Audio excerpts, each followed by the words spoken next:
So I'm from the community of Makhovik.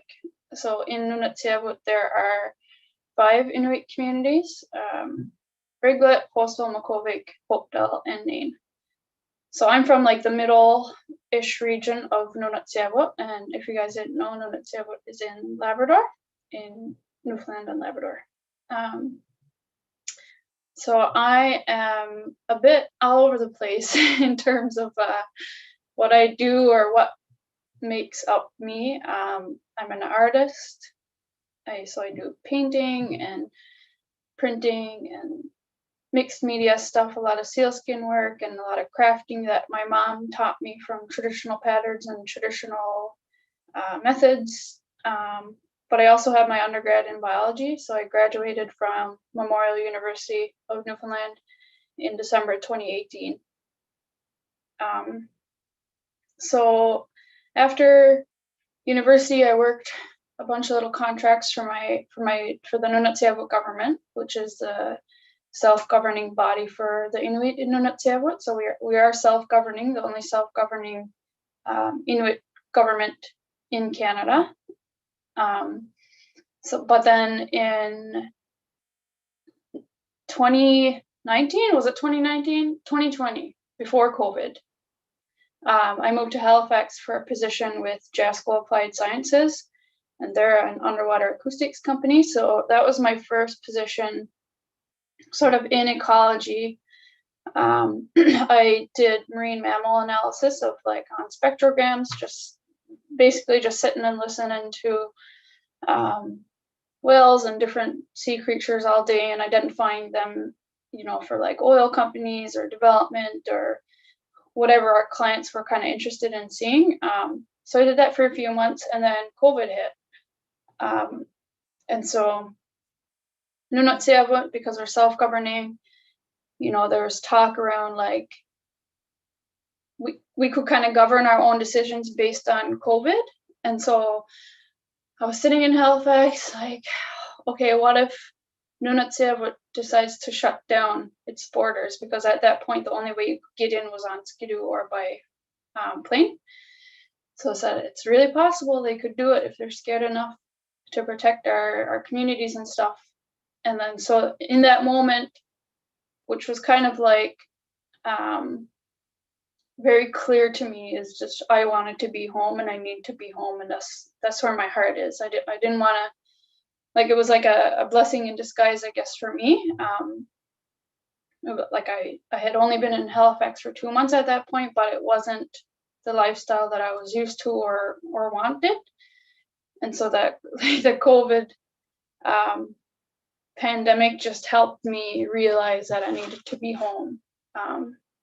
So I came home, and now I work with the Nunatsiavut government again as a community energy lead.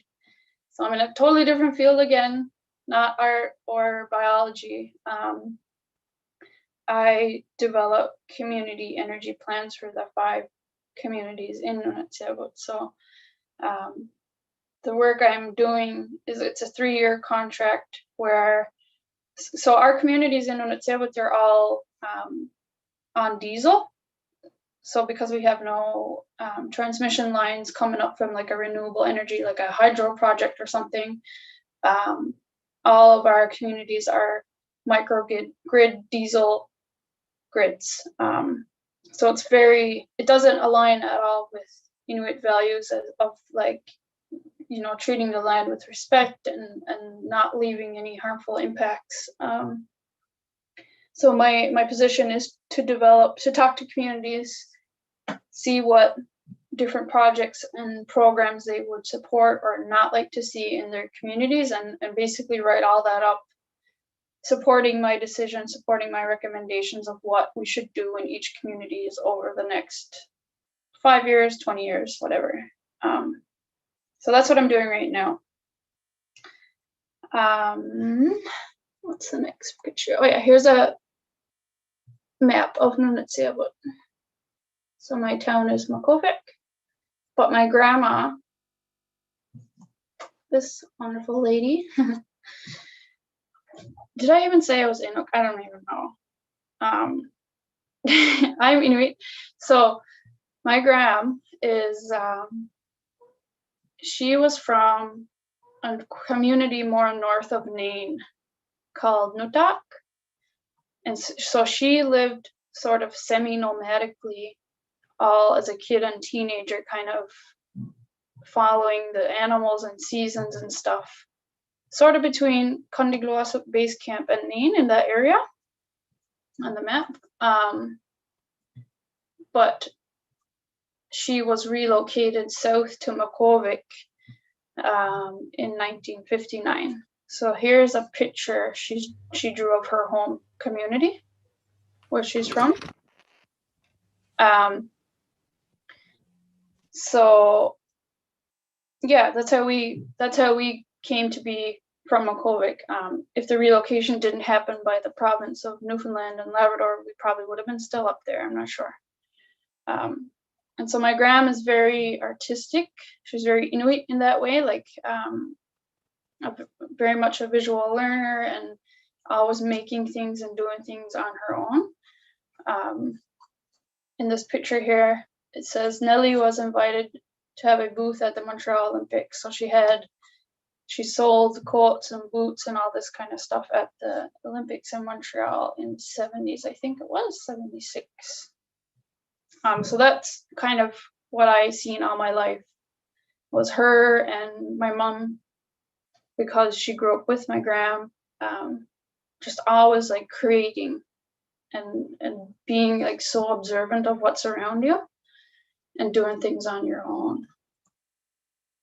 So as a kid, I was always like that too. I was always, making little cardboard houses for my dolls and drawing and all this stuff. Just had a like big gravitation towards art and creating. So this piece is called Spring Colors. I did it in 2019. And so in Nunavut, our communities are so isolated and life very much is dictated by the weather and the climate and stuff. So I'm sure you guys have heard of like seasonal depression and stuff, and how, winters up here can be quite harsh. So in the spring, when the sun is back up, all the animals are coming back to the land. The color is coming back to the land.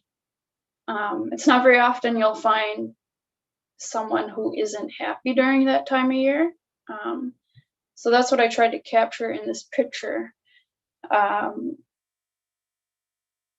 It's a return of the color to your life, both physically and mentally. So in the spring, because there's still snow, but the sun is super intense, and because of the albedo effect, like you absolutely have to wear sunglasses or you'll probably get snowblind. So in the spring, everyone's out and about, living their best life, and everyone has this crazy suntan called balik, and you can usually see like so vividly the outline of your sunglasses, especially if you have like those like sporty ones that are tight to your face. But you'll never see someone who has a balik and is upset. So yeah, like when I started out painting and stuff, it was at a pretty young age, I found that I didn't want to just paint pretty things or things that looked nice. I tried to paint things that resonated with Inuit and showed off Inuit culture and pride, really. So as much as I love to like celebrate Inuit culture with my work, I also like to confront some uncomfortable colonial narratives or ways of thinking. So Nunavut has been colonized since the 1700s by Moravians, and Moravian religion is I think a religion from Germany. It's Christianity, but just like a subcategory, I guess. And unlike most of Inuit Nunangat, Inuit land in Canada, we were colonized very early. Like I know in Nunavut, some people were still living the way they lived, like on the land and stuff, until like the 50s, in the 1950s. But we had contact with people since the 1700s with white people. So like this has created a very complex relationship and identity for Nunatsiavut Inuit.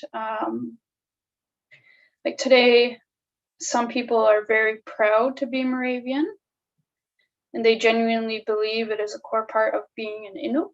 Like there are certain traditions that the Moravians brought, for example, brass band, like playing brass instruments in a band, that many people think, oh, the brass band is an Inuit tradition, but it's really not. Things like that. So we have those people, but we also have some people that really condemn Moravian religion, and just because of the history of abolishing the Inuit belief system. And Christianity and English has been around in Nunatsiavut so long that there's even an Inuit word, an Inuktitut word, that was said to non-conforming Inuit as an insult. So the word is Avanimut, which means people of the north. And it was a degrading term to describe Inuit who didn't want to be Christian.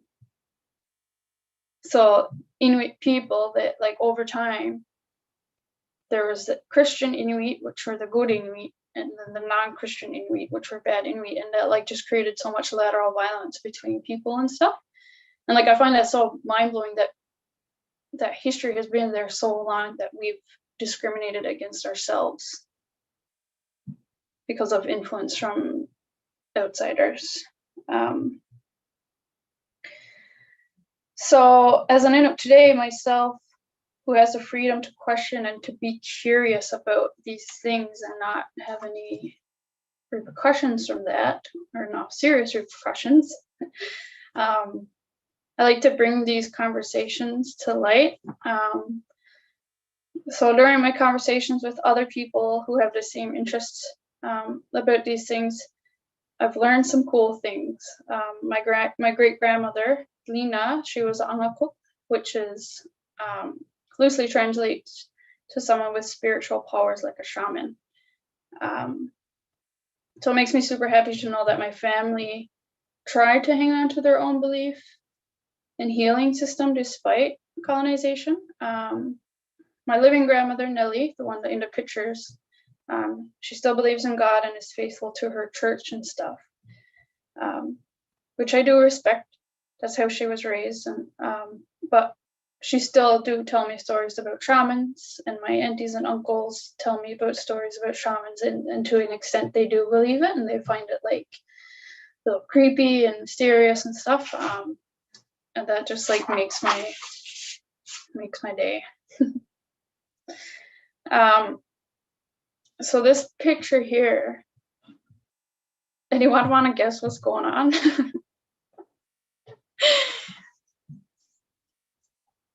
We have this crazy tradition called Naliuk night. So Naliuk is an Inuktitut word. Naliuk is one Naliuk, so this man on the back dressed up real scary, he's a Naliuk, but Naluit is many Naliuk. So if I use those words interchangeably, it ultimately means the same thing. So I paint Naliuk a lot. So Naliuk night is a tradition that we celebrate in the 3 Inuit communities here. Only 3 have Moravian churches or Moravian roots, sort of. Makhovik, Hopedale, and Nain, the 3 most northern ones. And they're the only communities that celebrate Naliuk night. So because of that, we're starting to wonder if there's a connection to the tradition of pagan or like Krampus traditions in Central Europe, because this has to do with Christmas. So on Old Christmas Day, January 6th, Naluit will run through the communities to scare and chase children, adults too. And if they catch you, they'll hit you until you sing a Christmas hymn in Inuktitut. So they'll run through town, go into homes and give gifts to children, but you have to sing to get your gift. And they'll go around until there's no gifts left. And it's the funnest and scariest night of the year. The reason I gravitate towards Naliuk so much is because of the origin stories I've heard about it. Some people say the Naliwit represent the three wise men, which to me sounds like a very colonized viewpoint that I don't particularly resonate with. If it's an Inuit tradition, it shouldn't have came from that sort of origin. But the research I've seen and people I've talked to, in a dictionary even, the word Naliuk means heathen. And the reason why Inuit were called Naliuk or heathen is because they would not adopt Christianity and they didn't celebrate Christmas. So they were viewed as outcasts, backwards, savage, because they were still wearing traditional clothing, skins, eating traditional foods, believing traditional ways. So they were viewed as less than and heathen. And I like to think that these Naliuk were like kind of like the last Inuit, or like not the last Inuit, but Inuit clinging to their way of life and like their belief systems and their own calendars and ways of being, just uncolonized and proud to be Inuk and not wanting to be Christian. And that's why I love Naliuk and Naliuk Night. That's why I paint it so much, just to try and have those conversations. And I know they're really tough to have, especially with elders, because they grew up in a time where the church was really important. It was central to communities, and like for most communities, the church is why people buy from stores now, and why we have government funding and things like that, because the government will fund these missionaries and these outposts and stuff, force people into communities. But I'm just super like craving to know more about the Inuit part of it, the Inuit cultures and the traditions we had before all this influence from outside cultures and religions. So approaching these topics has led me to a few different adventures that extend beyond art. One thing that myself and a friend have tried to do a couple of years ago was a petition to change the names of 3 schools in Nunatsiavut. So these schools in Nain, Hopedale, and Makhovik are named after the first Moravian missionaries who arrived in these areas. So John Christian Earhart was one of the first ones to arrive in Makhovik, and that's who our school is named after today. So one of our reasons behind this was just to put a stop to like the white settler saves the native narrative that like we're really perpetuating ourselves as Inuit. It just sounds so very backwards to me. And I can think of many names of our great Inuit leaders, role models, teachers that the schools can be named after. But the petition was short-lived, and not a lot of people did support it, especially in Nain and Hopedale, where the community still very much embrace their like Moravian Inuit traditions, and they're very proud to be Moravian, and they really embrace that life, which is fair. It's all fair. But yeah.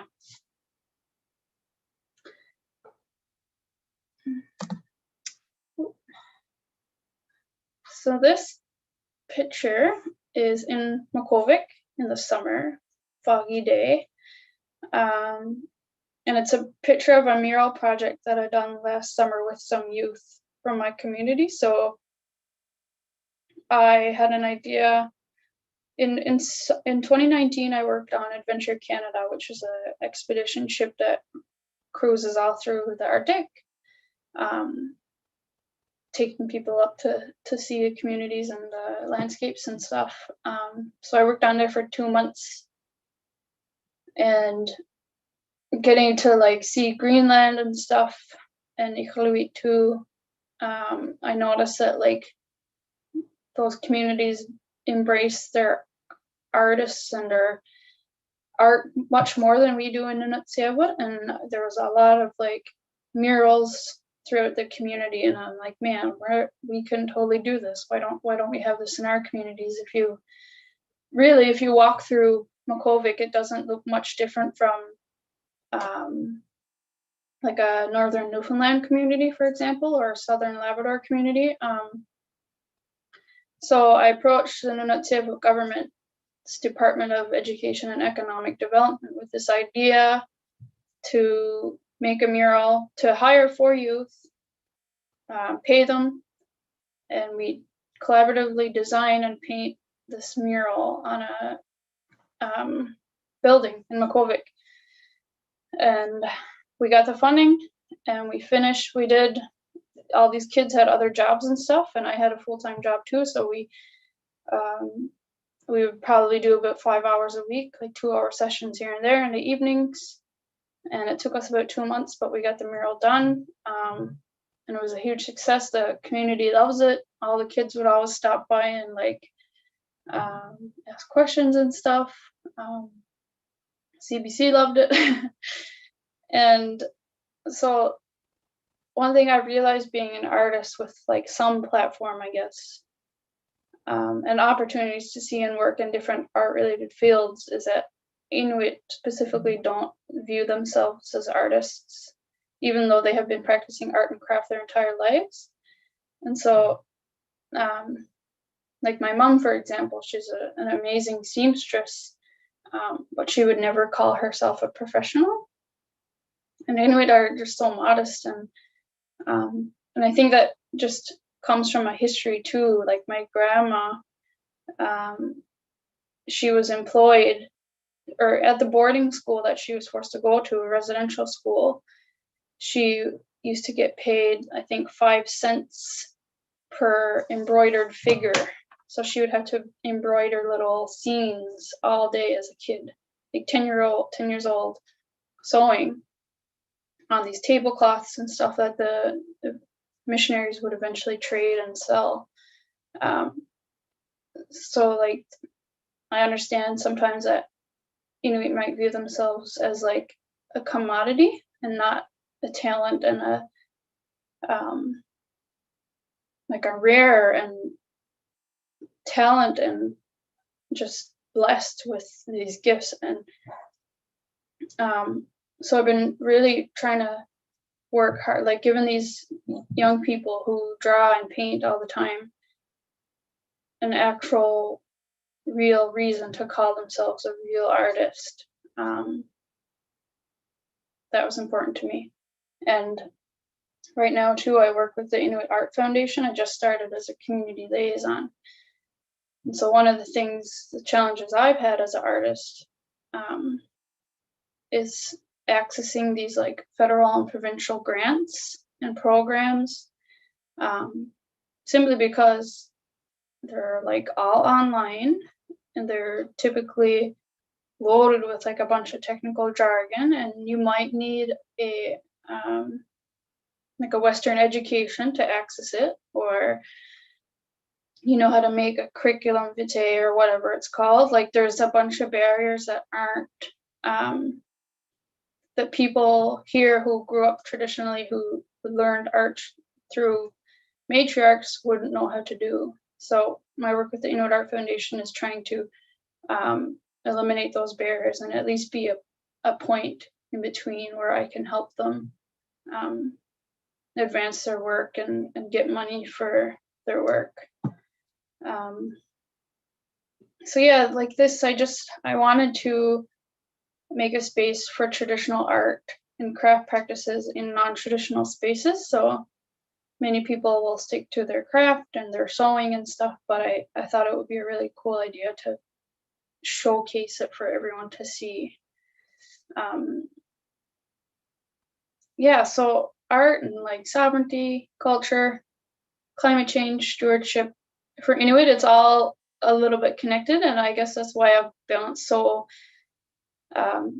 bounce from here and there. Like, one of the reasons I did biology in university is because I eventually realized that the way I think about the land and the water and my responsibility to be a steward for it, I realized that was unique to my culture and not everyone felt like that.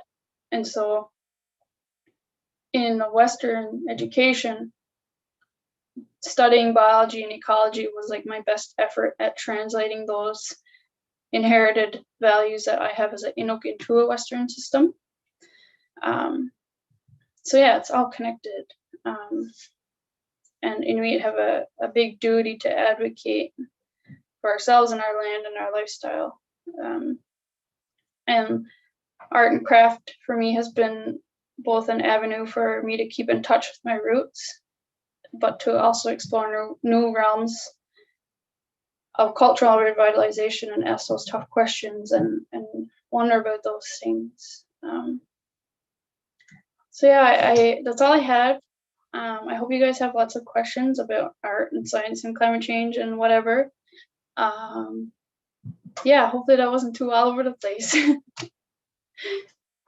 That was incredible. And if everyone could please join me in giving a huge, huge virtual round of applause. Thank you, Jessica, for a really incredible presentation and also a visual journey. And I think it was not all over the place at all, because you made so many connections between different topics that shouldn't be different, that should be connected. So I really appreciated that. And we have lots of questions that are already coming in, which is exciting. I'm going to ask Scout if you would like to come on first and ask the first question. Thanks, Victoria. Thank you, Jessica, so much for that wonderful presentation. I learned a lot and your art is fantastic. My question revolves around the idea of Arcticness and how that plays into the culture or identity of Inuit people across Nunavut, but more specifically in Nunavut. How do you think that Arcticness, the idea of being from the Arctic, plays into that culture? You kind of mentioned it with, steward of the water and this drive to protect and learn more about it, but I was wondering your thoughts on that. Yeah, so like technically Nunavut's not even Arctic, technically. Like we're subarctic or whatever, but even people here still say we're people of the sea ice. I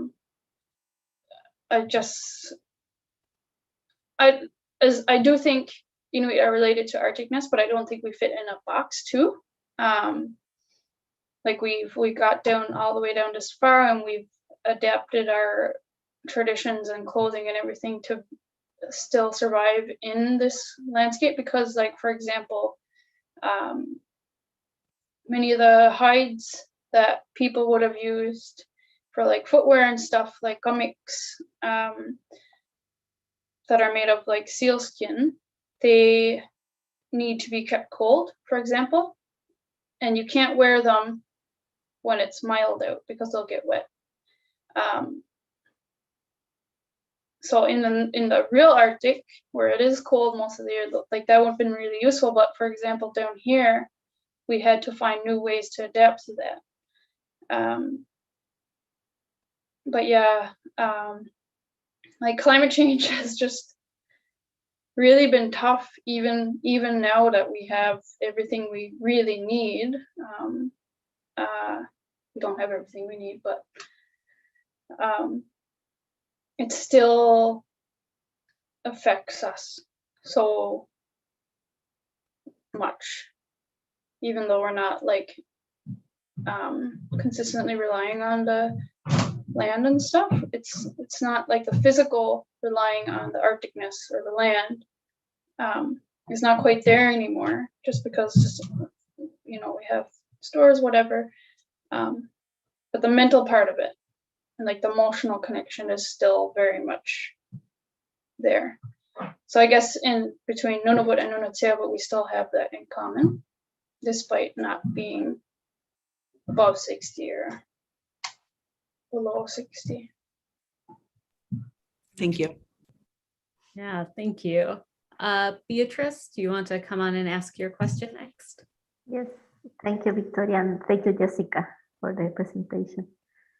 I was wondering about your opinion or experience regarding when some more established, maybe cultural spaces, museums, or, for example, Biennale, like international Biennale, like Venezia, they put that they wanted to tick the box. What we have indigenous artists, so we are kind of ready with that because it's something that we have been talking with in previous work with artists from indigenous artists from my home country, from Chile, but also with indigenous artists from Australia. And yeah, I was wondering what is your opinion or experience regarding that?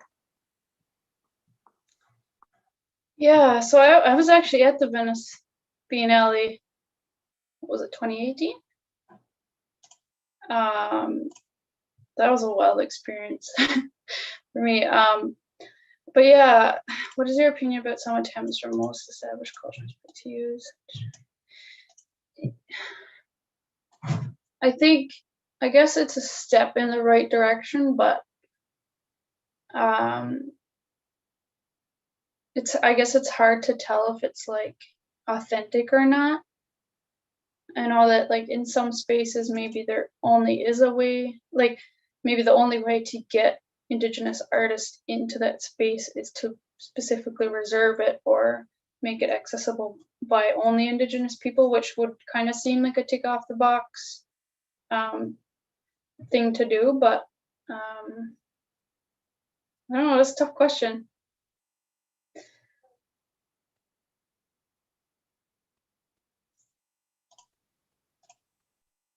Yes, I think it's a hard question, and I mean that's the reason that I asked, like why you're because conversation. I don't want to take more time, but yeah.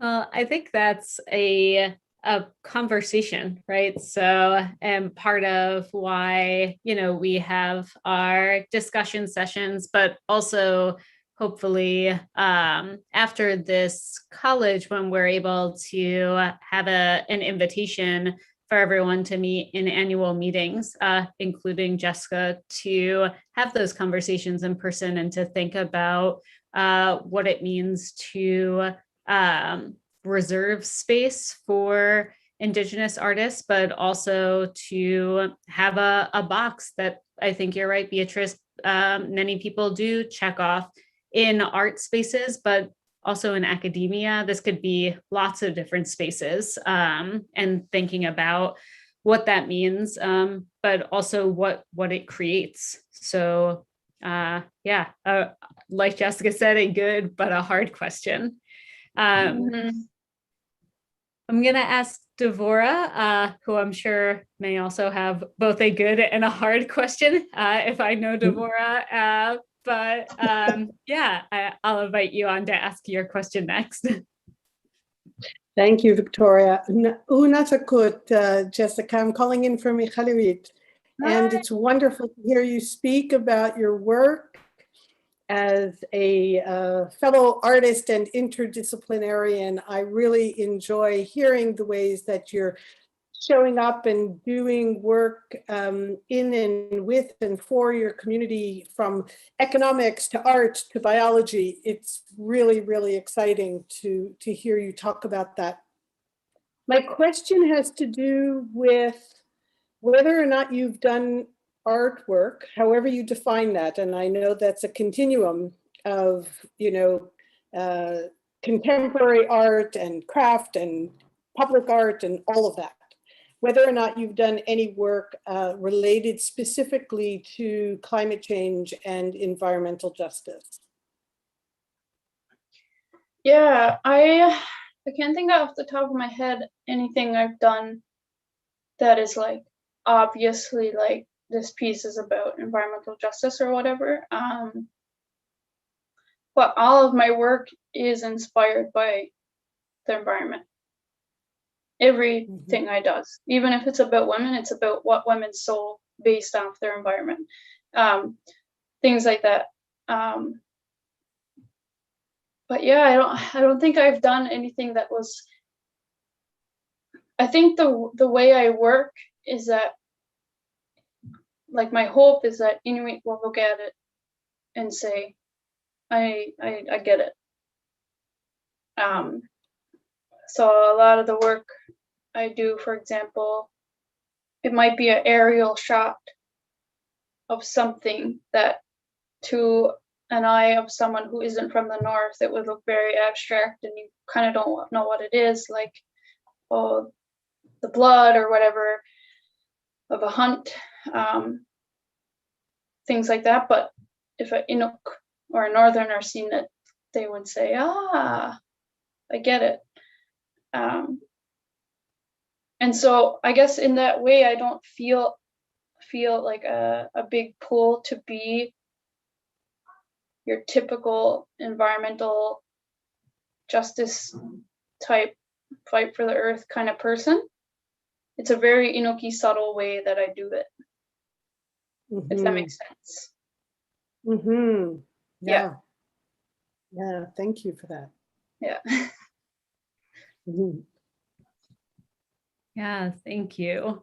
We have a few more questions that have come through. Kalia, do you want to come on and ask your question next? I think Suzanne might have been before her. Oh, sorry, Suzanne. Did I miss Suzanne's? I'm sorry. Do you want to come on, Suzanne, and ask your question next? Yes, you're right. Suzanne was before. Thanks so much, Jessica and Victoria. Jessica, I just love everything that you have shared with us. A lot of the things that you mentioned, even like the lateral violence, the term that you used for Inuit folks who are not of a certain religion, that resonates so much with stuff that I've seen in my work with some communities in Western Nunavut, and just really, really kind of helping me to connect the dots. My question is really, it's almost like you're an academic, or you have like that scientific background, as well as very entrenched within your community, and you have so many different roles that you play, which for me really reflects love of your community. The question I have is that a lot of the researchers that I know who work in Arctic communities or Inuit communities, there's this desire I see to try to return research meaningfully, but a lot of the times they always say, I'm a scientist, I don't know art. I'm not a creative person, I'm a scientist.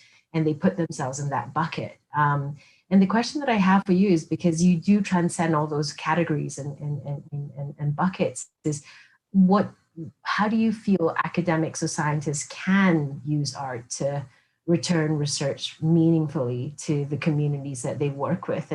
And bigger picture is, decolonizing academia is something that I feel like a lot of students struggle with. I feel like art is a great way to do it, but there's always this barrier, both in terms of whether if you have the artistic skill, there's this barrier that academia just doesn't support that. And if you don't have the artistic skill, you're terrified of doing it. So I would love to hear your thoughts on it. Yeah, back on like academia and like indigenizing, I did a talk about my experiences at going to school in like STEM or science and stuff. Oh my God, it was embarrassing. I cried on a Zoom call because I was so frustrated. Anyways, I could talk about that for days as well. I feel, okay, so research in general, I guess Nunatsiavut in a way is a little bit more accessible than some other places in the north, especially like where we're tied to Newfoundland and the memorial. And so like research in general, I feel like Nunatsiavut is kind of research to death. And people are expected to show up to these community halls and stuff and just talk about the most obscure things for the sake of research that really, I don't know, you can't really tell if it's going to benefit us. So I think the one thing that, like, before you try to rely on communities or communicating it to communities, I think, like, we have a Nunatsiavut Research Advisory Committee in our Nunatsiavut government, which is really helpful on filtering out those specific projects and research projects that don't really, at the end of the day, they don't benefit communities, and therefore people shouldn't be taking on that emotional labor to help your thesis or your PhD or whatever. So with that being said, I think art is just one way, but to communicate it. But more broadly, and to reach even more community members, I think the best way to kind of bridge the gap between a Western research and ways communities understand it and can grasp it is to make it hands-on. So whether that's through art practices or, for example, I don't know, you must have heard of Smart Ice before. Things like that. That's how I learned best anyway, and that's kind of the only way I could speak as an Inuk to that. But I feel like for the most part, making it hands-on. For example, we're hoping to go to Riglet next month to talk about tidal energy. And I was really adamant of, like, okay, we need an actual tidal model, physical 3D model that people can see that will go in the water, because people are going to wonder about how it turns and if a seal can get caught in it or something like that. I need that, like, physical, hands-on experienced, like, firsthand experience to kind of grasp, especially like those tough concepts or like those complicated research things. Yeah. Thank you. Our next question comes from Kalia, who wants to thank you for sharing your work and life, and wants to know if you connect your art to your everyday work and energy. I wish. The only thing artistic I really get to do in this job is to make posters for our events. But maybe when we're farther down the road in, like, our transition to renewables, maybe there will be more opportunity for it. I'm hoping. I'm hoping too. That would be incredible. Think a windmill. That would be awesome. I hope that is in the future. We have another question from Madison, who also would like to thank you, and asks, are the younger members of the community more eager to revitalize and showcase Inuit culture in the region? Yeah, there's a huge appetite for it. But some people, it's a very complicated conversation where people don't either know where to ask for it or they're uncomfortable to ask for it. It is sometimes uncomfortable to ask your elders about something, and, like, why they didn't teach you or why they don't teach you now. So there's a bit of tension there just because of everything that, you know, our culture and knowledge has been through. But the Nunatsiavut government is always trying to find initiatives to have programming and to help people have cultural teachings or to learn traditional things. But in terms of art, I feel like a lot of people are taking it more seriously, not just as a hobby or anything like our parents might have done, but even starting up businesses and stuff. So there is a real appetite. Yeah. That's exciting. Yeah. I know we just have about 5 minutes left, and Silja's question was answered, I think, in an earlier response. So I'm going to ask Dimitris, do you want to come on and ask your question next? Yes, of course. First of all, thank you very much for the presentation and all the works of art that you did, that you have like presented to us. They were really nice. But my question was more to your regarding to, with your role as an energy lead.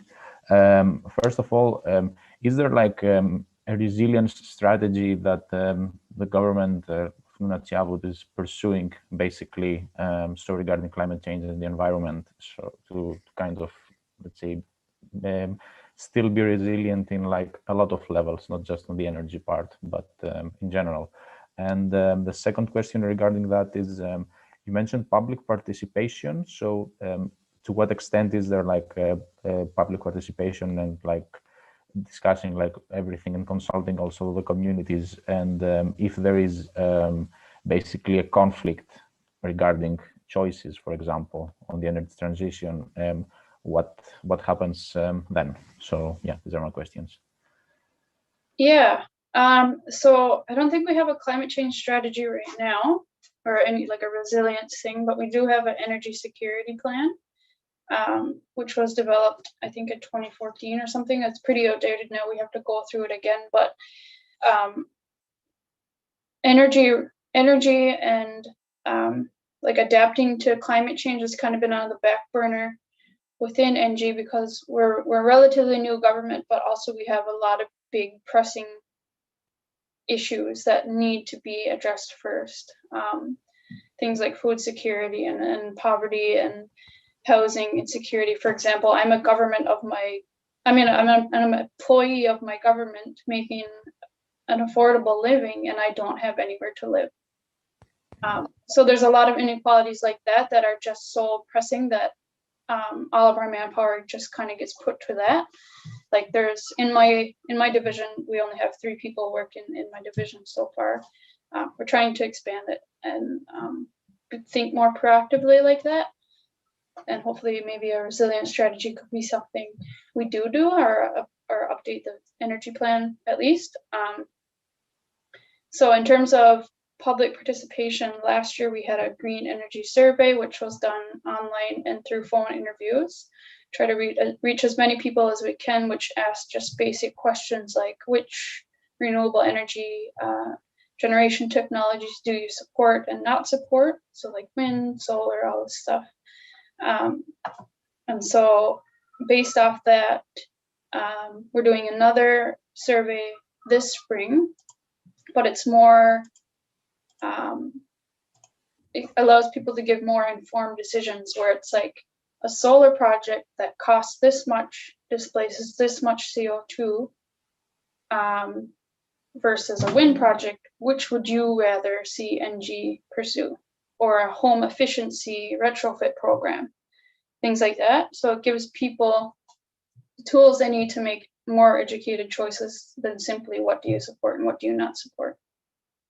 So besides those 2 surveys, we also went to each community to have just public sessions with them to just talk about energy, to talk about the results from the survey and ask if it was right, talking to the Inuit, which are the mayors, things like that. It's a big part of trying to get the community energy plans right. The building is also very important. Yeah, that's also true. Thank you very much for the answers.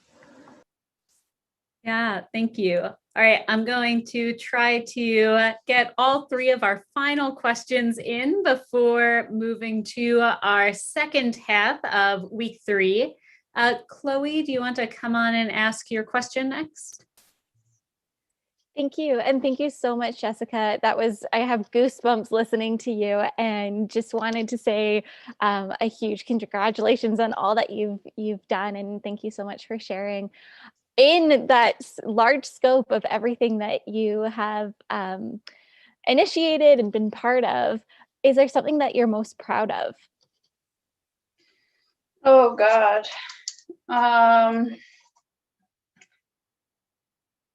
I think I want to say it, but I don't. I think I'm most proud of getting my degree. So that shouldn't be my top thing, but it is just because like like I remember going, my best friend that I met in a lab, she became my best friend. You know, she would always talk about, oh, you know, my grandma is a nurse and my grandpa is an engineer or whatever. And I'm like, man, that's crazy. That's so mind blowing. Like my grandma was like semi-nomadic and sewed and translated for a living. It's like, how are we, like, I kind of felt a little bit embarrassed and I was like, are we behind compared to you guys? Like, what's the deal? But then after like thinking about it a bit more and just trying not to be so hard on myself, I was like, no, I'm way more proud than she is. Because in 3 generations, we went from that, which is amazing still in itself, to also me being one of the first. I think my grandma has 60 something grandchildren, and I think 4 of us have our degrees. So being like a first generation of going to post-secondary and getting a degree in just that short amount of time, and not having much guidance or like a role model to look up to. Like my mom had her own stuff going on from, you know, all these changes and stuff, so she wasn't able to fully support me in my journey and things. So it just goes to show how like adaptable and diverse we are, and how I feel that's kind of like the outlook I'm taking on it. So maybe it's not actually going to school, maybe it's just changing my perspective is what I'm most proud of. Let's put it that way. You've given me goosebumps again. So thank you so much for sharing. Yeah, that was a pretty awe-inspiring answer. Thank you. Sierra, do you want to come on and ask the second to last question of our first speaker? Hi, Jessica. This kind of relates to the previous question. You mentioned your grandma is very artistic and that she's Inuit like that. At the same time, you say Inuits don't see themselves as artists. So how does Indigenous communities' connection with nature contribute to an individual's identity in terms of art or science, i.e. climate change? Yeah, so like, I mean, it all started from survival, like any culture, just observing your land and stuff, and being able to adapt, and you kind of had to observe and mimic your land and your water to survive. And I guess that where that like relationship is still so fresh and new up here, that our art and our way of thinking and remembering and being is just all so influenced by what's around us. Like my grandma she used to tell me a story about how Nanook, polar bear, they're all white, and when they would creep up on a seal to hunt it, they would go like this with their paw, so the seal couldn't see their eyes, and they would creep up and get the seal. And hunters around here in the springtime, when they're going after seals on the ice, they'll wear a white shield. And so like it's just things like that where it's like, hey, that works, why don't we do that? And it's not like a relationship where you use land. It's trying to like, the land is so prosperous, why don't we try to be on that level, or like not become the land, but take inspiration from it and appreciate it.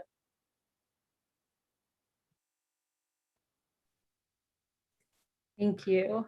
All right, we have our final question for you, coming from Maddie, who says, someone said something about decolonizing academia, but as an artist, what is your opinion on the portrayal of Inuit communities in museums, especially in art or in climate change? Yeah, that's tough too.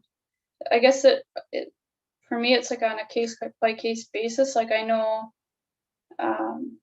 I've been to some places where I'm just like, that's just disrespectful and incorrect. But then last year I was on an advisory committee for the TELUS Science Museum, I think, going up in Edmonton or something. And they wanted to do an exhibit on the Arctic, not people, just the Arctic, and they wanted a whole committee of Inuit to like advise them on how to do it correctly and accurately, not in the eyes of Southerners, but in the eyes of people that actually live there. So there are correct ways and better ways to go about it, but I don't think I could comment on just like the whole all museums. Like I'm hoping it'll change and become more like the Tellus one. Yeah. Yeah, I think that is a very fair answer. Yeah. And again, something I think worthwhile of a more of a discussion rather than a just question and just answer, which is always a little hard on Zoom. But I am conscious we have taken up more than an hour of your time. So I'm going to again ask everyone to join me in giving a huge virtual round of applause. Thank you so much, Jessica, for being so generous with your time, with your expertise, experience, your stories. I know I am so inspired and appreciative of this past hour, and I can see there's lots of thanks coming in from the chat box, so I'm not alone on this Zoom. But thank you again so much for joining us. Thank you, guys. If anyone needs my email or anything, if they, whatever, Victoria has it. And I just wanted to say before I go that I'm just one Inuk, so I can't speak for 60,000 Inuit in Canada or whatever, okay? So take it with a grain of salt, and have as many conversations with people as you can. Yeah.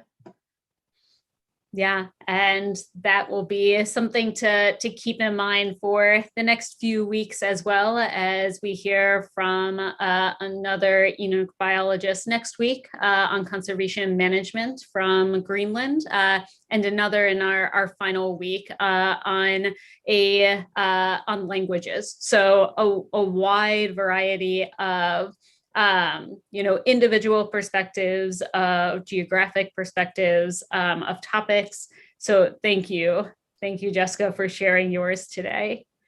So I guess we're switching over now to our second hour, where we have another incredible speaker that I am going to introduce now. So I have also shared with everyone a few different pieces of audio, of virtual reality, of podcasts, radio, lots of different multimedia storytelling about Alaska and the Arctic more generally. And it is my great pleasure to introduce Isaac Kestenbaum, who I'm trying to find. Up there he is, who is a really brilliant audio producer, and also a good friend who is going to carry the show today, I think solo for some childcare juggling. So I'm going to hand it over to you, Isaac, with an eye on the time. Again, I'll be on the chat box. If anyone has questions throughout the presentation, please put them in there, because there will be another robust conversation after the presentation. So I'll hand over my mic to you, Isaac. Great. Thanks, Victoria. Thanks so much for having me here. It's good to see you all.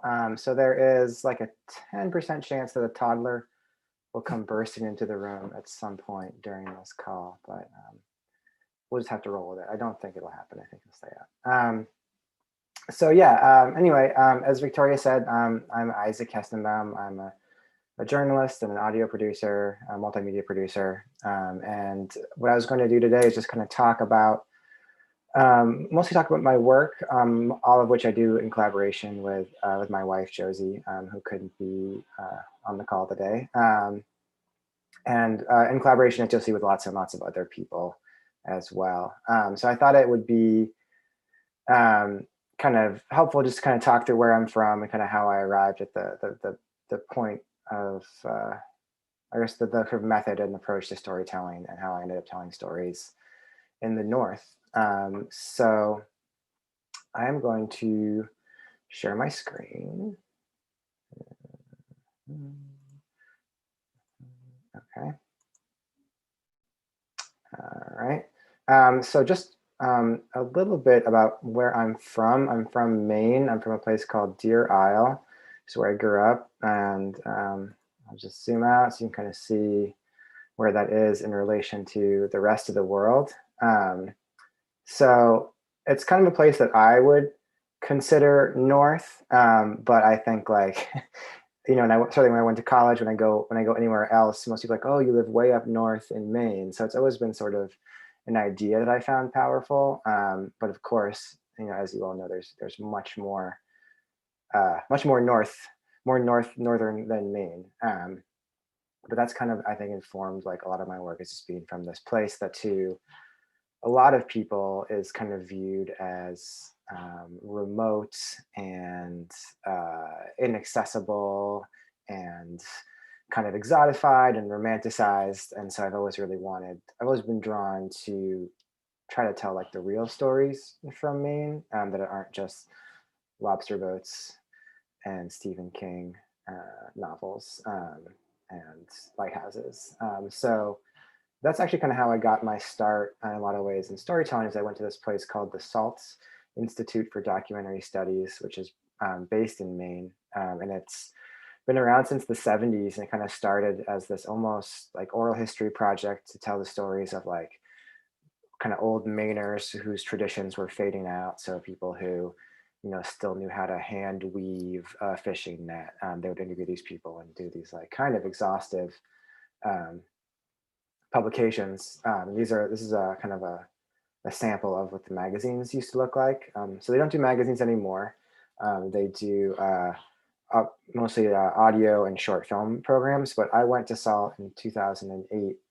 And that's actually where I met Josie Holtzman, who I would later marry. We're both there at the same time. And she was studying audio and I was actually studying writing. And then just to bring it back full circle, I'm now the director of SALT as well. So if anyone has any questions about SALT, I'd be happy to answer them as well. But I think what SALT emphasized for me was just kind of taking time to tell a story and also telling a story in a way that is kind of immersive and also, I guess, ethical, like fair to the subject, not just extracting a story, but sort of really trying to get the perspective of the person whose story you're telling and not just, you know, getting the surface level story. So I'll jump ahead a few years. So my wife and I started working together on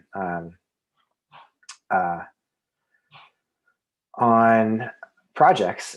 We had always wanted to work together ever since SALT, but just professionally, it was kind of hard to make that work along with our other jobs. I was at this oral history and radio project called StoryCorps for a long time. And then Josie was freelancing, and then she was at NPR for a while. So we never really could kind of find the time to do a project together. But one year we were living in Brooklyn, and we kind of found out about this opportunity to apply for a grant that was like a creative response to climate change.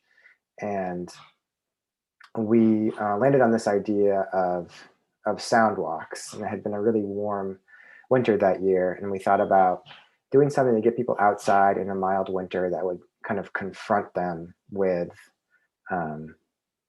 how much things had changed already. So you guys would be kind of hearing stories about winters past, which is what we ended up calling the thing, as you can see, while in sort of a more mild winter. And we wanted to kind of create almost like a physical reaction. So we made a bunch of sound walks. And I'm just going to highlight one, which was meant to be listened to on the Hudson River, which is this is an international crowd, I believe. So it's the big river that kind of goes from upstate New York all the way down to New York City. And it used to regularly freeze, like kind of all the way over. And they used to race ice yachts on the river. It was like the kind of thing that was done in the 1800s. Is like people would just race yachts on the river, and they're kind of like, here's a picture of one. It's kind of like a combination of an ice skate and a sailboat is basically how I think about it. So Josie and I kind of stumbled upon or found our way to the Hudson River Ice Yacht Club, and kind of spoke with a lot of their members, and then wove in like interviews with scientists and archival audio and some elements of like fiction to kind of create a sort of half-hour immersive experience. And the idea is that you would kind of experience it on this walkway across the Hudson, which is a pedestrian bridge that crosses the river. So I'm just going to play a few minutes. I'm going to jump ahead to where you meet this guy, John Spur, who's one of the main characters of the walk.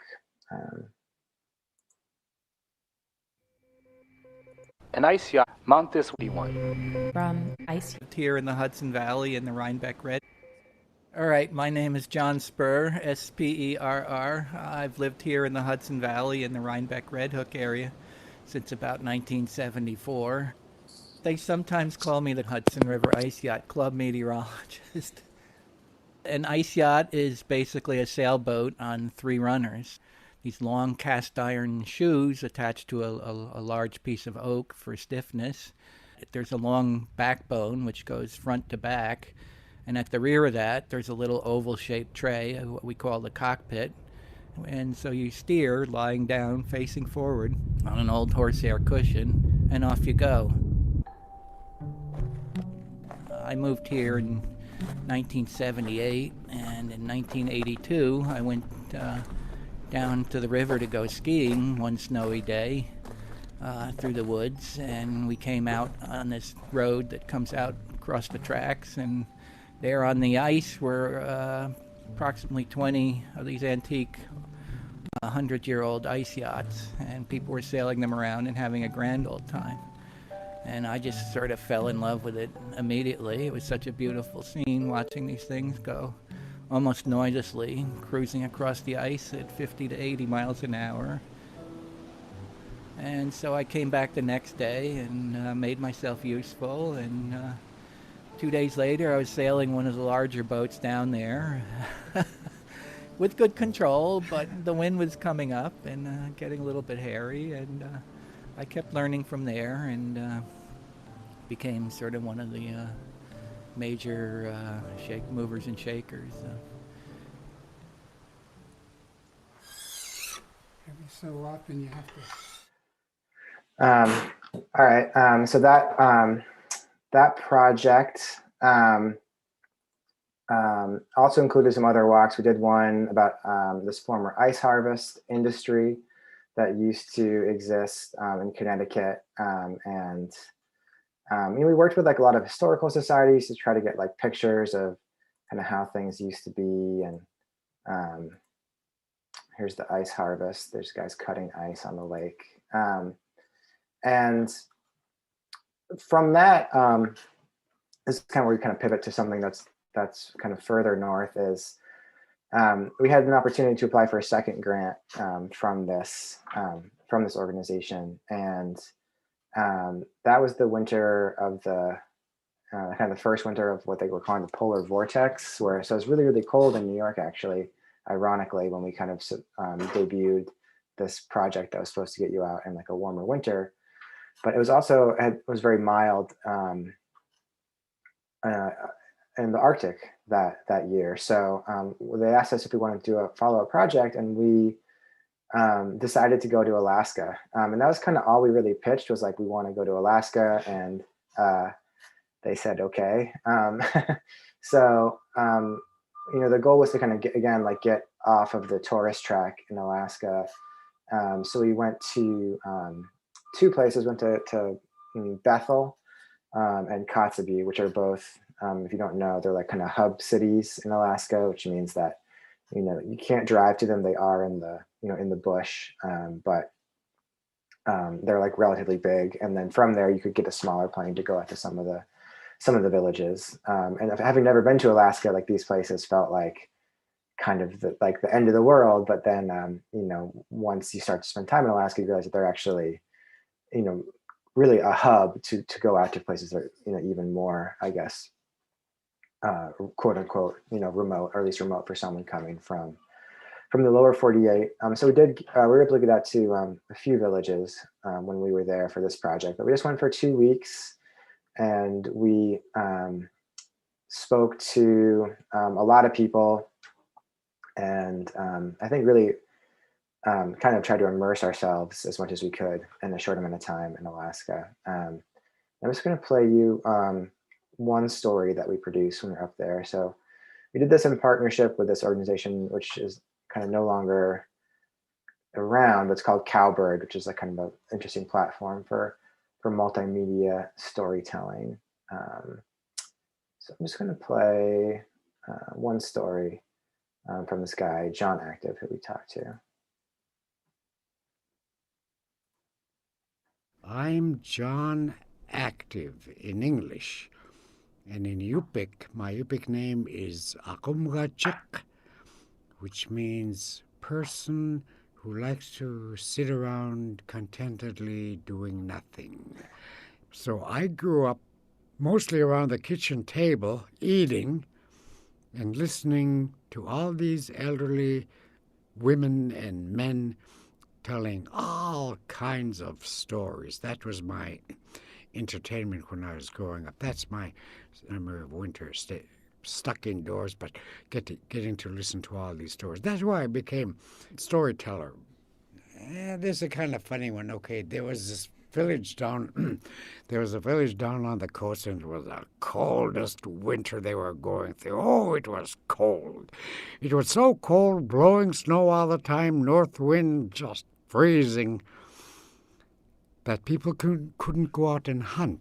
And so it was so cold that they decided, well, we better do something about this weather. So they got a hold of the shaman, the Angalkuk, and they summoned him, and he came over to the Kazakh, the men's house, and they said, you got to do something about the weather, make it warmer maybe a little bit so we can go hunting and provide for our families, get food for ourselves too.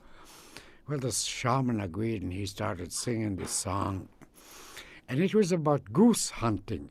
Here it is, middle of the dead of winter, and he's singing and kind of making motions of geese flapping his wings and singing, and he'd end the song with one goose call.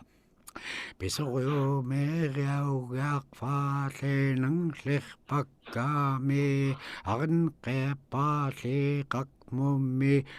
look, goose call, one. The men were happy. Oh, yeah, Kuyana, thank you. But is one goose call enough? I mean, you should do a couple more goose calls at the end of your song, the shaman said. No, I think one goose call is enough at the end of my song. It'll get warm, it'll get better. The men said, no, you got to do the song over and do 3 goose calls, or 4 maybe. He said, well, I kind of hate to, but okay, I'll do it. So he said, look, look,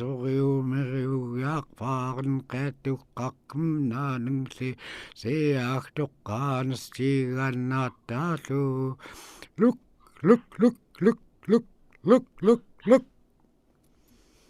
And the man said, thank you very much for adding more goose calls. He says, well, yeah, now I got to go. I got to travel somewhere else. They said, well, okay, Kuyana, thank you very much. And so the shaman went to his house, packed up his things and took off, left the village. A couple of days later, it started raining. And it started raining and raining, and it got so warm, all the snow melted. The men couldn't go out hunting, couldn't get food for themselves in the village, and they should have left it at one goose call that really cold winter.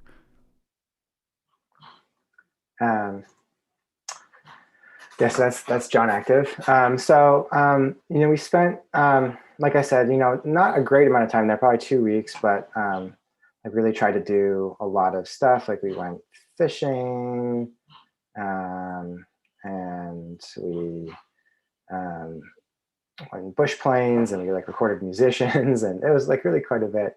that we ended up doing. And kind of after that, I think we really just wanted to continue working in the Arctic and especially in Alaska. And we were just both kind of looking for opportunities to get back there. And what ended up happening was that we worked on this project called Frontier of Change. And this was a year-long project that we did with funding from the Association of Independents in Radio. And the idea was that we embedded at a local radio station in Anchorage, Alaska.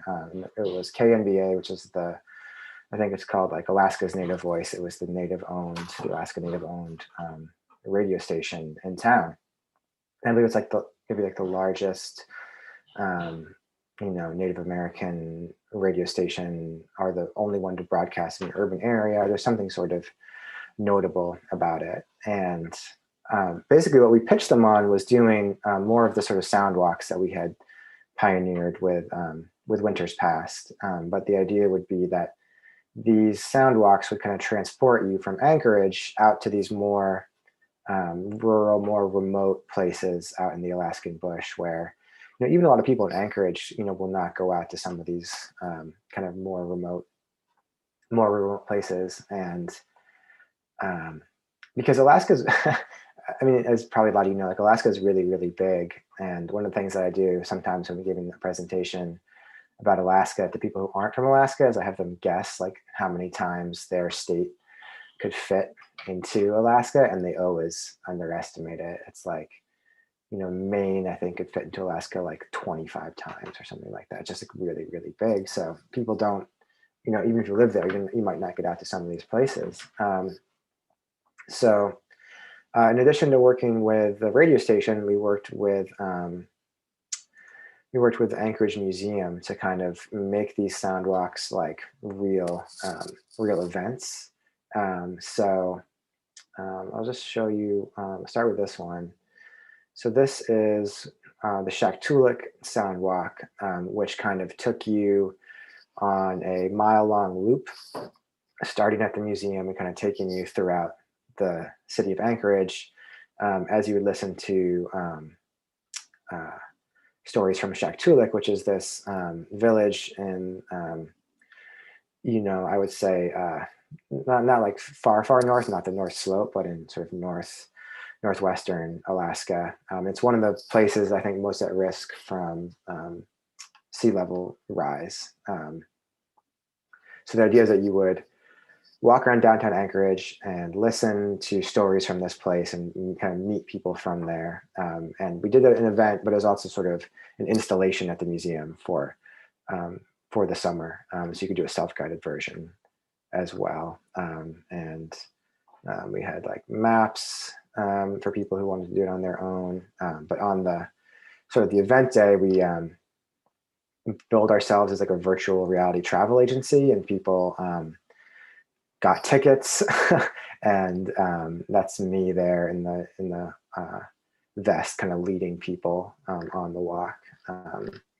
So I'll just play, I think, the first few minutes of this, just so you can kind of get a sense of what it was, what it's about, and.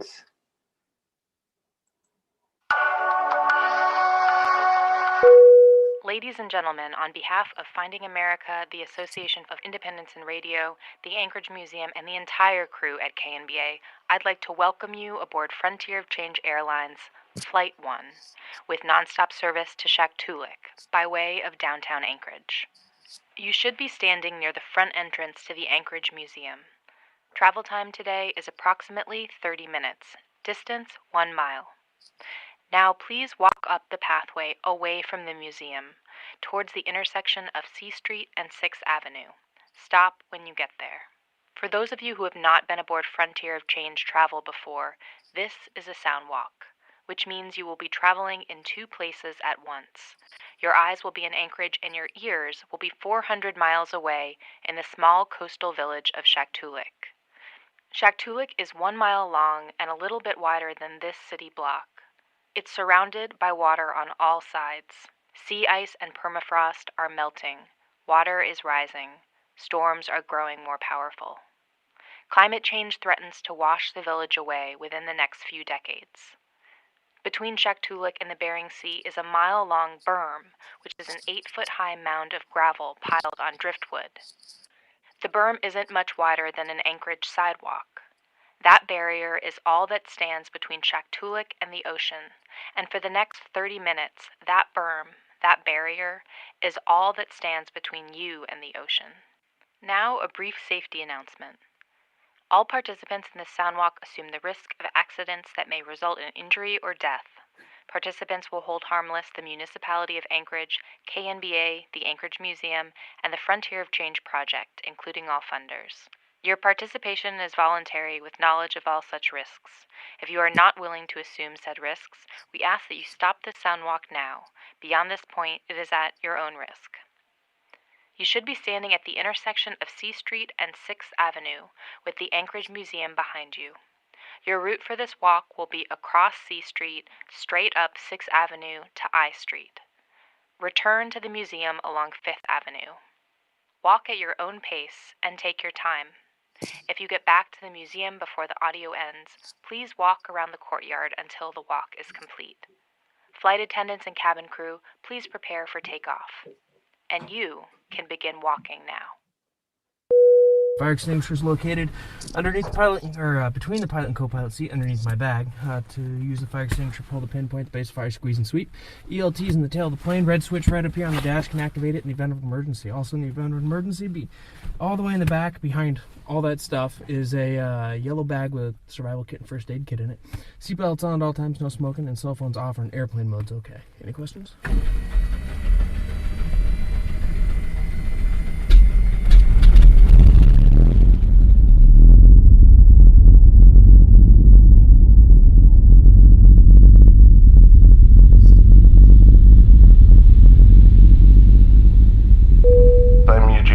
Mayor for the city of Shaktulik, also president of the Native Corporation here.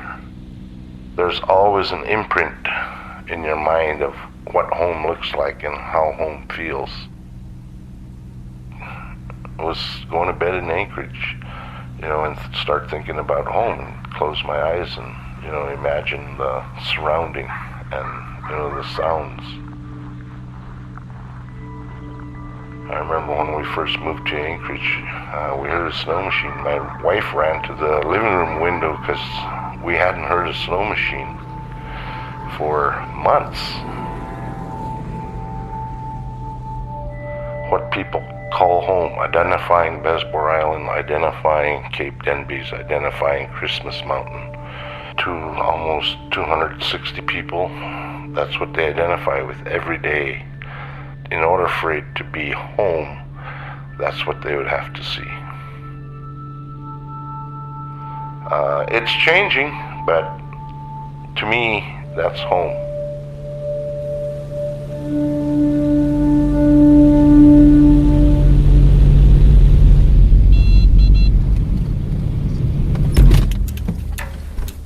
Welcome to Shaktulik. Stormy Shaktulik, I should say.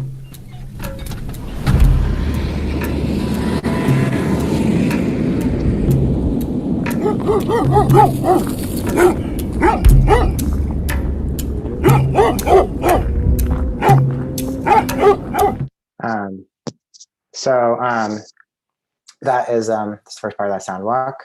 So we did 2 more events.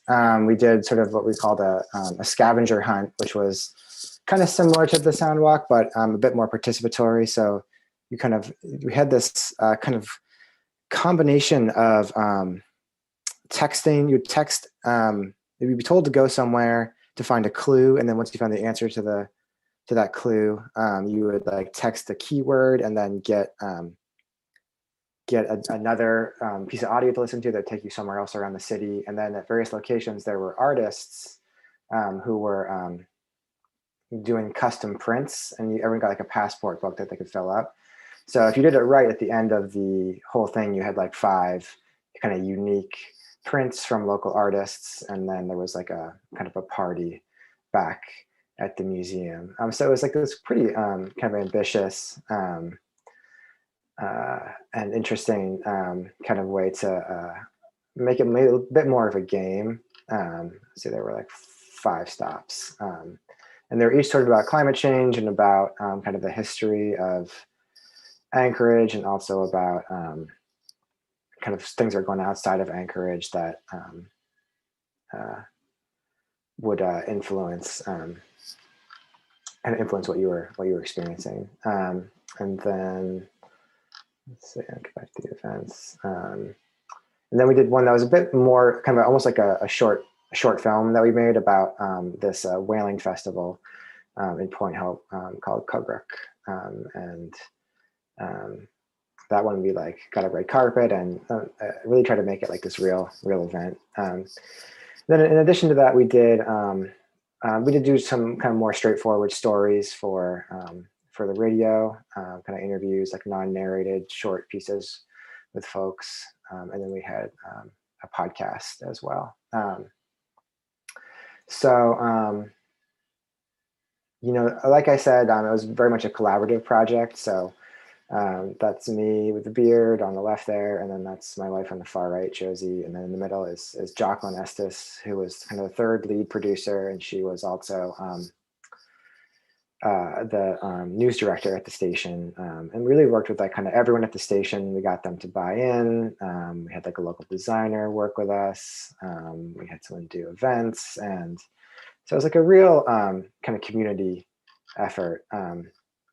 But then if you can see on the far right of my screen, this guy with a little Limp Bizkit like soul patch holding the umbrella is James Dominic Jr. And we had him do the music for us because he was like a local drummer and a local musician who'd been in the sort of like relatively famous Alaskan band called the Whipsaws. So one day we were just sitting around the office with him at the radio station, and I can't remember how it happened, but I think, you know, we just asked him like, do you have any, like, are there any good stories? And I can't remember why we asked him or exactly what we were after, but I think you just asked him, you know, do you have any good stories? And then he told us this sort of amazing tale of this former Hollywood actor, Alaska Native guy from Kayana, Alaska, which is also kind of Northwest Alaska, and how this guy was an up-and-coming actor who then ran into trouble with the law, and it ended up that he was on this like kind of manhunt through the Arctic, and then when he was finally arrested, he claimed to have encountered something supernatural. And it happened like kind of in 2014, so just a few years before. And James just couldn't stop thinking about the story. Like the actor was from kind of the same place that James was from. And after James told us the story, we really couldn't stop thinking about it either. And this was right at the time when, you know, the podcast Serial was really big, and people were really interested in these like long form narrative, like multi-episode podcast series. So we ended up, James and Josie and I ended up pitching it as a podcast, and it got funded. And here's just a picture. There's a picture of us reporting the story out in, I think this is in Kotzebue, and it's James on the front and Josie in the middle and me on the back. And I think like my snow machine had broken down, so we're all on James's, and it just looks so silly that someone had to take the picture of it. And what ended up was this podcast called Midnight Sun, which is still available. It came out in 2019, came out on Audible. And I'm just going to play again just the first sort of few minutes of the first episode, so you can kind of get a sense of what that project was about. And again, it's you know, most of the action takes place in like Kayana, Alaska, which is like just, you know, a few miles above the Arctic Circle. This audio contains strong language, distressing situations, and descriptions of violence that some listeners may find upsetting. Discretion is advised.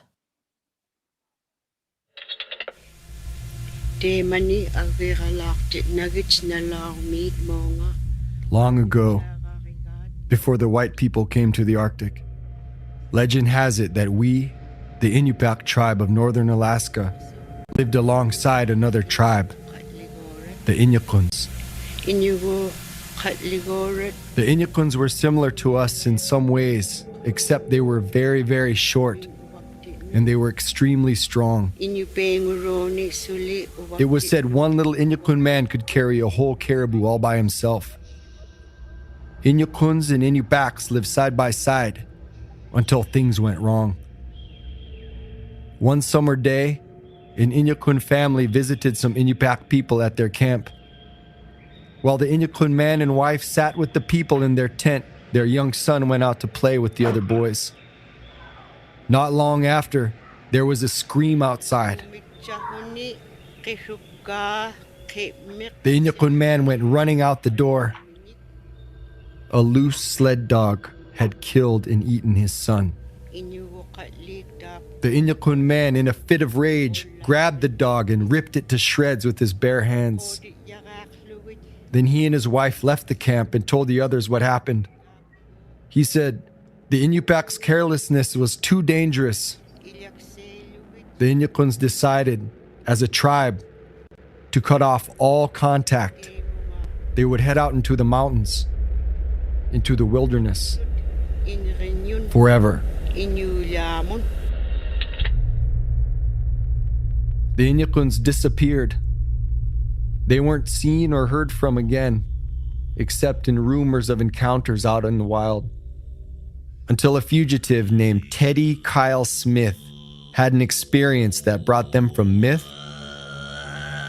to reality.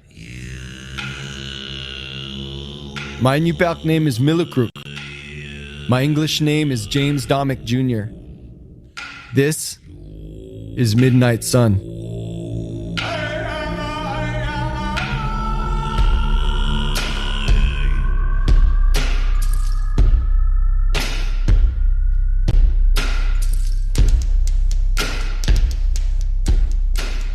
I'm the great-grandson of one of the last great Inupiaq storytellers.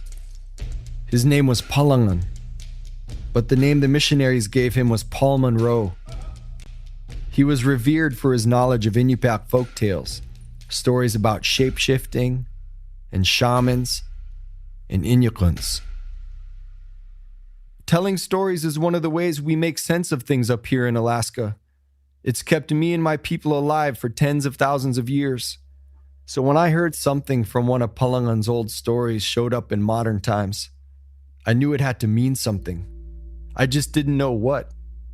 Maybe it's my ancestors trying to show me something. But at first, all I knew was that it started with Teddy Kyle Smith. Before Teddy claimed he encountered Inukuns, and before he was a fugitive, he was just another Inupiaq man.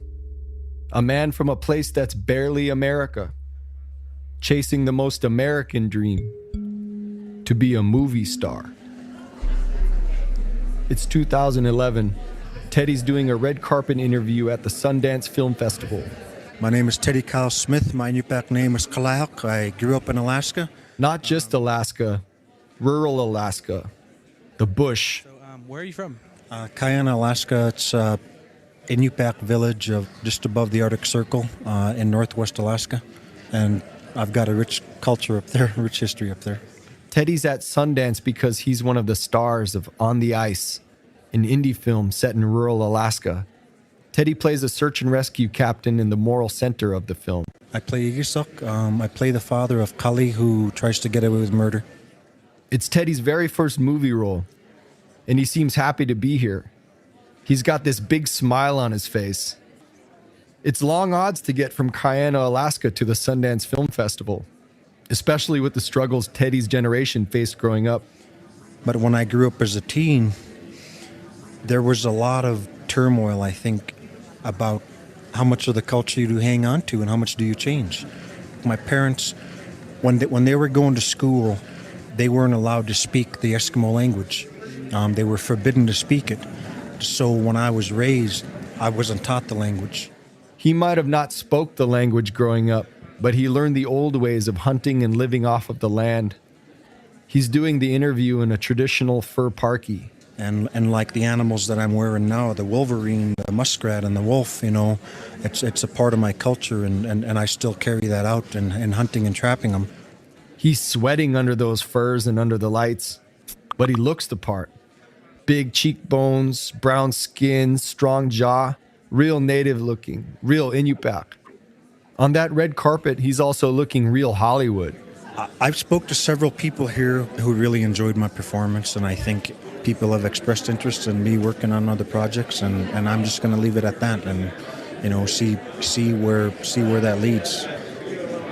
I'm excited about it, and I enjoy it. It's a passion of mine. So the future's bright for this up-and-coming actor. At least that's how it seems.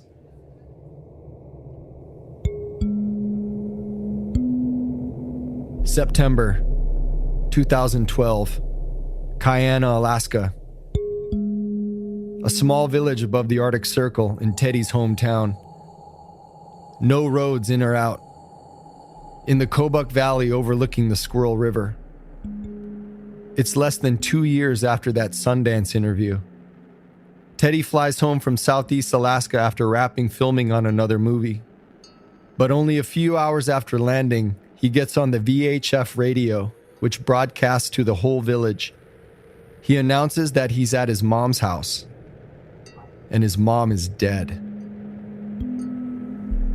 Teddy's mom, Dolly Smith, raised in Kayana, she was a community health aide and a song leader at the Quaker church.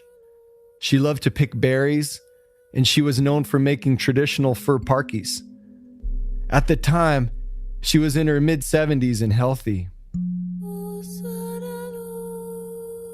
First responders and villagers run to Dolly's house to find Teddy sitting on the couch and Dolly's dead body in the bedroom. They try CPR, but it's too late. By the time they declare her dead and leave the bedroom, Teddy's left the house. They see him out the window, down at the bottom of the hill, at the edge of town where the houses end and the wilderness begins. Early fall mud on his boots, and he's holding a gun. All right. So that's it's about 3 hours total, the whole podcast, and I think it is behind a paywall. But I'll share this link with the Victoria, and she can share it all with you. It's like a secret SoundCloud link that we should send to people. So it did pretty well, and I think in some ways it seems like a departure from some of the earlier work that I've shown you, which is that it's like it is on a surface more true crime, but I would say it's really, I think, very much also a social commentary on kind of the unequal nature of justice in rural Alaska and for Alaska Natives especially. So that's the last sort of bit of media that I wanted to share. And just in case you're curious, like this is our production company that Josie and I have together, and kind of do a lot of different things for a lot of different clients right now. And we are working on another project that hopefully will get us back to Alaska sometime soon. And I'm going to stop my share now. And the last thing I wanted to say is a little bit about like my technique for how I work, which I'm not sure like how common this is or how unusual this is, but I kind of think of myself as someone who like worms my way into situations or to people. I try not to, like, especially like in Alaska, we didn't want to just come in like and be like another white person from out of town trying to tell a climate change story, so I think we really, really wanted to find introductions or find, I don't know, some other way in. And I think worming in is maybe not the most flattering for the description of what I do. But I think I couldn't think of a better one. So this is this, you can see it. It's this like little kind of weird zine called Notes from the Tundra. So way back when I first thought I was going to go to, when I first started going to Alaska, this friend of mine in Brooklyn was like, oh, I have a friend who lived in Alaska for a year, and she made this like zine. You should talk to her about it. So it's kind of like, I mean, she herself kind of called it like insufferable hipster nonsense. She like made it on a typewriter and like made like limited editions and like printed them out and like mailed them to people. But she was like, I had a connection to her from my friend Lucas. So I called her, and then she gave me a connection to her friend Jody, who was like a teacher who was living in Alaska in this village. And then Jody is the person who connected me to John Active, who was the elder who told the story about the goose calls. So I kind of think of like, that's kind of how I have approached all of this stuff. And I just want to say that now I feel like I've wormed my way into all of you. So if you have any like great ideas for stories, or you know any interesting stories, please let me know. So yeah, I think that's the end of what I wanted to present to y'all, and I'd be happy to answer questions or whatever. Yeah. Awesome. Thank you so much. And if everyone could join me in giving a huge, huge round of applause for a spectacular, I don't even want to say presentation, but a audio journey with commentary. That was awesome. And I will echo, I think, Isaac's call if you have any entry points to worming in. I know I have sent Isaac more than a couple of emails over the past few years with some worming in opportunities. So I know that he's true to his word in finding ways to collaborate. So I'll echo that. We have a few questions that have come in. I'm going to ask Scout, do you want to start us off with your question first? Awesome. Thanks, Victoria. And Isaac, thank you so much. That presentation was fascinating. Thank you.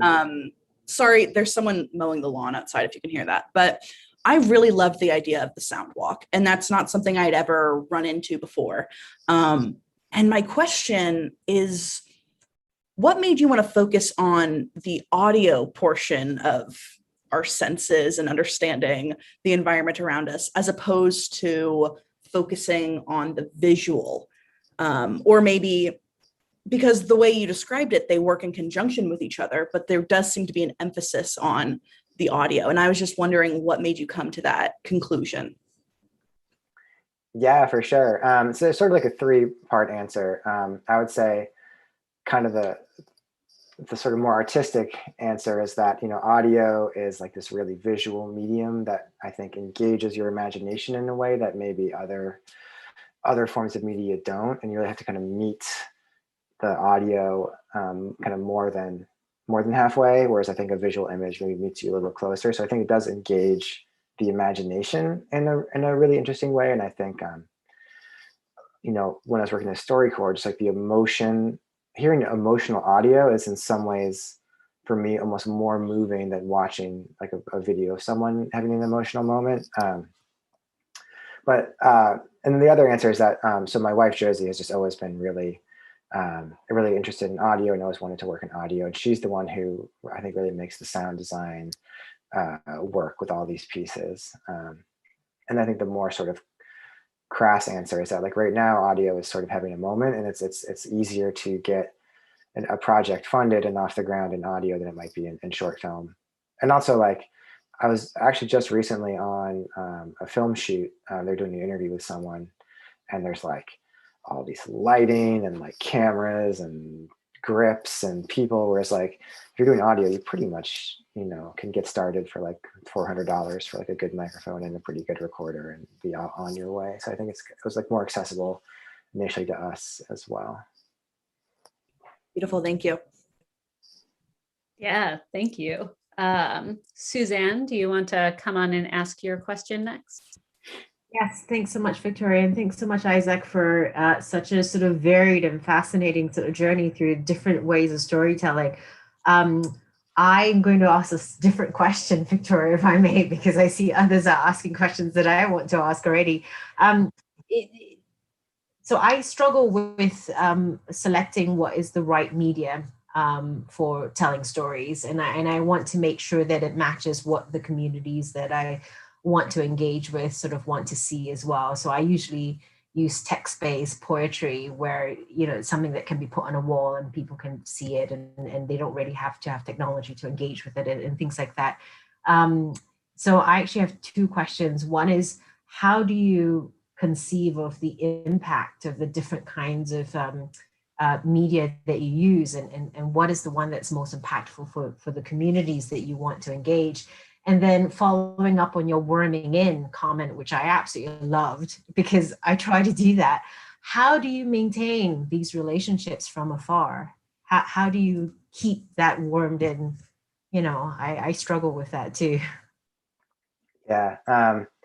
So I think in terms of selecting the medium, you know, that's actually something that we really had to work pretty hard at with the Frontier of Change one with Anchorage Museum, because making the sound walk is one thing, but then getting people to listen to it is another. And there's technological barriers, there's probably generational barriers. So, you know, we're like, oh, well, everyone will just listen to it on their smartphone. But like, what if you don't have a smartphone? And then moreover, what if you don't like know how to use your smartphone the way that like people from, you know, like I'm 40, so I'm not young, but like, you know, like the kids know how to use it. So with the Soundwalk, we try to make it really simple. So rather than need to navigate anywhere, we had them text the keyword and they got texted back a link, which should just open up the audio like immediately in their browser. We also had like 6 iPods on hand for people to check out.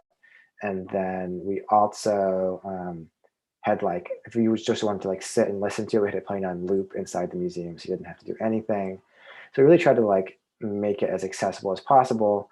But I think even with that, we sort of failed on some level, because just like when people would come up to us and say, "What are you doing?" We'd say, "Oh, it's a sound walk." They'd be like, "Well, what's a sound walk?" So that's why we kind of pivoted and changed the next one to a scavenger hunt, and that was kind of the advice of Jocelyn Estes, who was like the 3rd lead producer and the news director at the radio station. And she's Alaska Native, she's Tlingit, and she's like, if you want Native people to come, like you need to do like these 3 things. And she's like, you need to have like food, you need to have like a door prize, and there's like something else that she said, and she was right. So the second one had like a much broader, much broader engagement. Like more people showed up, and I think it was like probably more what the community wanted and less like what we thought would be cool and artistic to do. So yeah, I mean, I don't know if that entirely answers your question, but it's something that we think a lot about. And, you know, I know that with Midnight Sun, you know, it is behind a paywall, but it's also, you know, it's essentially an audiobook. So I know a lot of people in Alaska, like in James's community and throughout, have like had a pretty easy time finding and getting it. It's not something you have to explain to people what it is. And luckily, like, you don't have to explain what podcasts are anymore. I read that like when Serial, which is like the podcast that kind of like launched the podcast, whatever that we're in now. When it first came out, I just read that Ira Glass had to like release a video, like explain people how to get what a podcast was and how to get it. So we've come a long way since then. Well, and how do I keep in touch with people? It's tough. I mean, it's mostly Instagram now. You know, is how I like all the people who sort of like I stayed in touch with. You know, we communicate through Instagram, yeah, but especially like, you know, I wanted to go up to Alaska last fall to go hunting with James, and then COVID happened. So I don't know. I feel like in some ways I have an excuse for not having been better about like getting out there because of that, but it's also like I feel kind of rusty. Yeah, and maybe Griffith's question is kind of following that, and they want to know if you found community buy-in with your storytelling methods, and if you see an adoption of these in communities after your projects have finished. That's a good question. I think community buy-in was super important for us, and we with Frontier of Change, we did a whole other side project where we mailed recorders to these young folks called the Arctic Youth Ambassadors, who are pretty much exactly what they sound like. So like mailed recorders to them and asked them to record, where they're from and do interviews, and we did like a workshop with them. And then, with James, with Midnight Sun, like that, in some ways it's a bit more of like a straight ahead, like reported piece, but also it was important to us that like James be the driver and not us. And he's from there, so like it was kind of his story that he brought to us, and so it was kind of his story to tell. So I feel like he really had access and perspective that no one from outside that community would have. And then in terms of like, did people kind of still kind of carry on the work after we were gone? I think probably not really, and I don't know if it was intended as a way for people to sort of learn a new method of storytelling.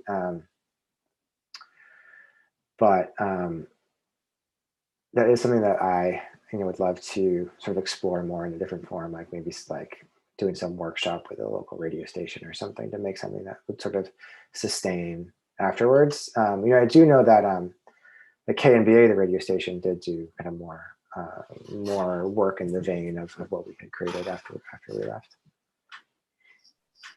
Yeah, and maybe some work to collaborate on for those who are already running workshops and might have ideas for how that could be integrated. Yeah, I love that. Yeah. So we have two more questions.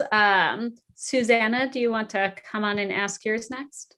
Thank you, Victoria. Thank you, Isaac. I grew up in North Haven and currently about half an hour north of Portland. So nice.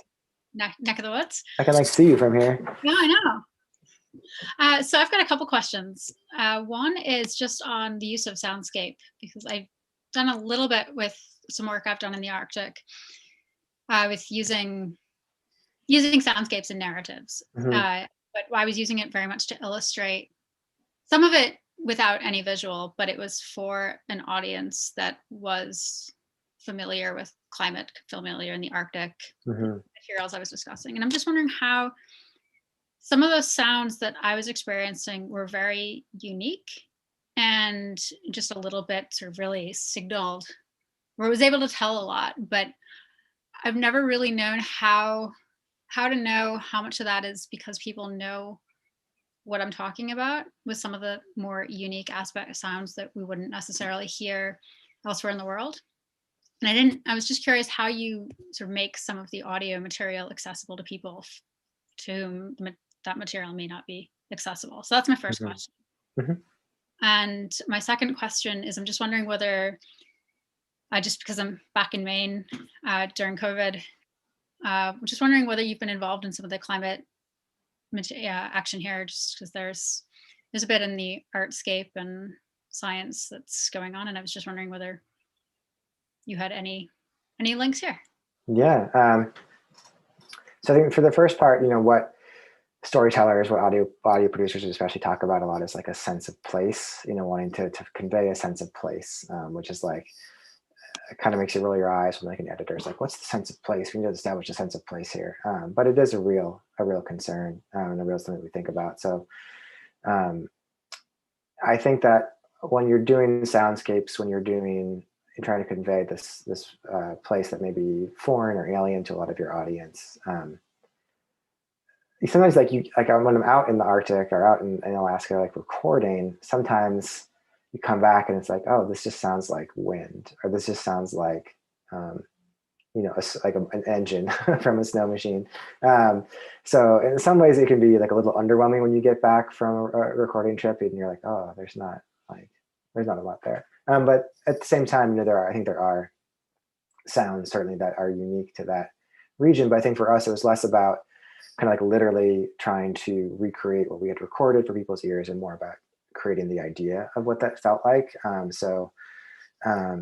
For the Shaktulik sound walk, James did the music for that actually. And I think like his music really conveyed something powerful that I think gave you that feeling of being there, but without being like a literal one-to-one. And he found some like old recordings of like an Inuit song that had been recorded like, in like the early 1900s or something. And we used that. And then for Midnight Sun, we really wanted to create a sense of space, because I feel like there's just so much space out there. And one of the tricks that we used is we worked with this composer who makes music with ice. So he like bangs on like icicles and drums on ice. And I feel like it gave it this really like cold, austere, I don't know, I think it gave it a really unique vibe. And I should say that Josie is the real genius behind all that, not me. And then in terms of Maine, no, I've not been super involved in any climate coverage in Maine directly, but I am, as I think I mentioned, I run the SALT Institute now, so it's certainly something that the students have been covering. Yeah, and I think with that, it was more that there's some efforts with various people about making the link between Maine and the Arctic. Oh yeah, no, I still don't know how I'm going to do that, but I'm really interested in that. I go to all those lectures, and I'm friends with this guy Justin, who like created a fellowship for himself where he got to take a shipping container from like Maine to Iceland. Yeah, so like there's this whole effort for Maine to connect itself with the North Atlantic, and I just don't know. I'm so eager to like, it's like too big for me to like, it's like a sandwich that's too big for me. I don't know how to get my mouth around it yet. But if you have any ideas, I'd like to talk about it. Awesome. I will follow up. Yeah. Yeah, definitely some collaborations in the future. Yeah. We have one final question. Dimitris, do you want to finish off our week 3 for us? Yes. First of all, thank you very much. And in general, like the sound walks, like was something that I have never heard of, and it was like really interesting to find out. And I was thinking, like my question is, are you thinking maybe of expanding that work along the Arctic, for example, along the North in general, like for example in Canada? First of all, on that sense, like spatially, and second of all, if you're thinking of making it like temporarily, like going like after some years, for example, especially now with climate change, is very, like, it might be interesting to have like different, like the same sound walks in the same place, but during a different time or like different stories. So yeah, these are my 2 questions. Yeah, those are great questions. So to answer the second one, I had not thought of that, but I really like that idea of like kind of using the time, like, doing something later on. I think that's really cool. So I might steal that from you. I like it. And then, in terms of like expanding across the Arctic, as Victoria knows, like we've been trying to, work on a Greenland story for a long time. So yeah, like I am really interested in the North as a region. And I think it's just, if you saw my Google alerts, they're all like, Arctic crime, like Faroe Islands, Shetland Islands, like Greenland innovation, like, so yeah, I'm always looking for sort of like another story, another angle there. And I think it's something that I hope is on the horizon for me at some point. There's nothing immediate, but yeah, it's a region that I'm really interested in. And again, like if you know anything that I can do anywhere or worm my way in, like, you're not part of my worm journey. So I feel like you may be getting many emails after this session. But this is part of the Arctic College, right? Being able to build connections and hopefully future collaborators. So with that, I know we're about 10 minutes after, so I don't want to keep everyone too long, but if you could join me again for a